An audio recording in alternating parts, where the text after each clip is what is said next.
Dear student, स्वागत आहे तुमचं आपल्या NHM प्रोग्राम सिरीज 13 डेजमध्ये.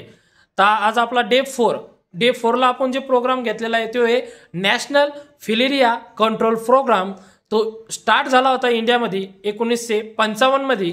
त्याच्यानंतर काय झालं, त्याचं इंटिग्रेटेड झाला तो कोणत्या अर्बन मलेरिया स्कीम सोबत जून 1978 मध्ये. काय झालं म्हणजे दोन जो नॅशनल फिलेरिया कंट्रोल प्रोग्राम आहे आणि जे अर्बन मलेरिया स्कीम आहे ती काय झाली, इंटिग्रेटेड झाली होती, एकत्र झाली होती जून 1978 मध्ये. त्याच्यानंतर आपण बघू त्याच्या फिलेरिया कंट्रोलच्या स्ट्रॅटेजी कोणत्या कोणत्या होत्या. म्हणजे जो डिसीज कंट्रोलच्या स्ट्रॅटेजी, सगळ्यात पहिली जी स्ट्रॅटेजी ती अँटी लार्वर रिडक्शन. अँटी लार्वर रिडक्शन म्हणजेच काय, त्यांची ब्रीडिंग जी राहते, ज्यावेळेस जन्म घेतात तेव्हाच त्यांना रिडक्ट करायचं.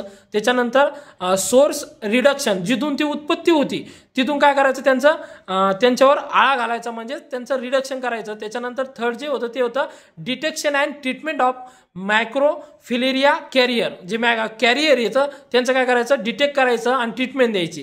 त्याच्यानंतर लास्टला 4 नंबरची जी स्ट्रॅटेजी होती ती होती मॉर्बिडिटी मॅनेजमेंट. म्हणजे ज्या व्यक्तींना तो डिसीज झालेला आहे त्यांच्यामध्ये ती ट्रीटमेंट द्यायची, मॅनेजमेंट करायचं. ते झाले 4th स्ट्रॅटेजी. थँक्यू.